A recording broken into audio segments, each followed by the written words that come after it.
Hello, thanks for coming to my poetry reading today. I'm going to do something a little different with this reading, and I have two poems for you that are about this time of year in the Jewish calendar, which is Rosh Hashanah, which we just had this weekend, and Yom Kippur. So Rosh Hashanah is the Jewish New Year, and Yom Kippur is known as the Days of Atonement. And then there's a month that leads up to Rosh Hashanah, which is called Elul, where you kind of start to do the work of thinking about what's happened in the last year, thinking about things you might want to change, setting intentions, and it's generally supposed to be a very deep spiritual time. Comes every year, just like all holidays in the calendar do. So I'm going to share two things with you that I've actually rewritten about Elul and Rosh Hashanah. So for the first one, I'm just going to give you a little vocabulary. The days of awe are the days between Rosh Hashanah and Yom Kippur, so it's 10 days later. And then it mentions Shabbat, which is the Jewish Sabbath. So that starts Friday evening and ends Saturday evening, and it's every Friday.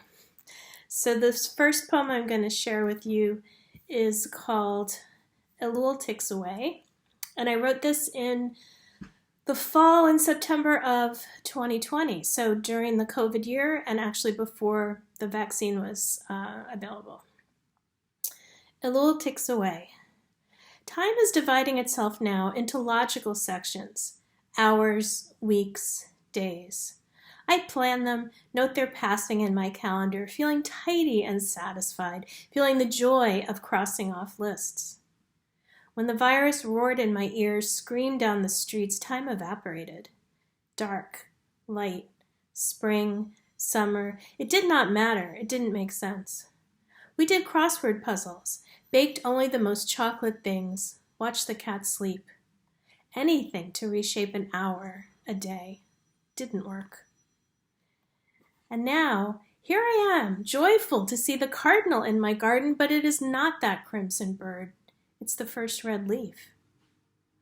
I am called to separate this time, these 10 days, the most holy, the most meaningful, the deepest. I am bidden to do the work of my soul.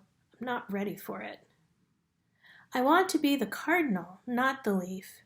My mother spoke to the bird, singing back as it sang to her. A red leaf. The sodden November rains are just around the corner.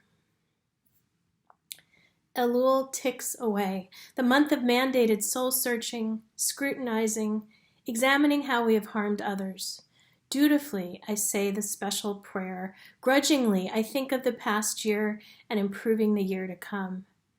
The minute hand sweeps rapidly towards Rosh Hashanah while I stare in disbelief. On Shabbat, I make Kiddush, breathing out holy space. Shabbat repeats and repeats. The week, the month doesn't matter, so it's easy. Elul will end soon. I'm ill-prepared. The best I can do is concoct 10 days of awe, the sacred time between Rosh Hashanah and Yom Kippur, string some Shabbats together, mix up a day's worth of blessing, consume it, and start over again in the morning. Repeat this enough, the hour will strike Yom Kippur. I can go back to the crosswords and slowly arriving Shabbats. For now, I will be the red leaf. I will breathe out a song, breathe in the certainty of time. I am the red leaf, the cardinal sings to me, swoops near, caresses my cheek like a promise. So here is my next poem for you. Another little bit of information. So on Rosh Hashanah, they say the book of life is open and you have 10 days to think about it, do whatever spiritual work you're going to do, and then on Yom Kippur, the book is closed and sealed. So this poem is called Safe, Sealed. I wrote it a year ago in 2022, around this time. Safe, sealed. So much wears down, so much breaks. My bedroom door is fissured with cracks. The soles of my shoes have grown so smooth I slide on the wet, my face meeting the sidewalk.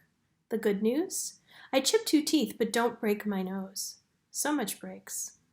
I am broken this year. I am lost.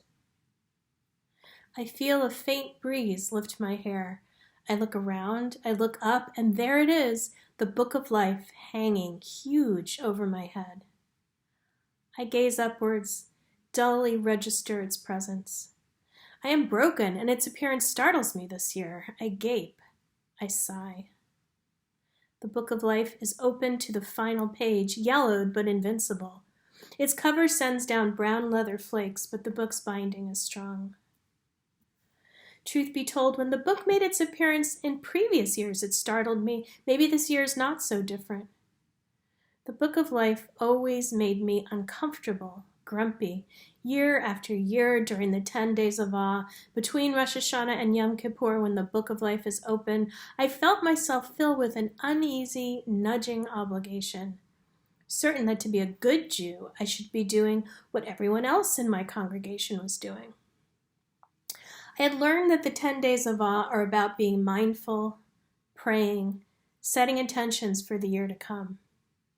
More recently, I suspect that if I could pull it off, not overthinking it, just doing it, I could arrive easily alongside my spiritual community at Yom Kippur. I would be inscribed in the open book and sealed for a good year to come.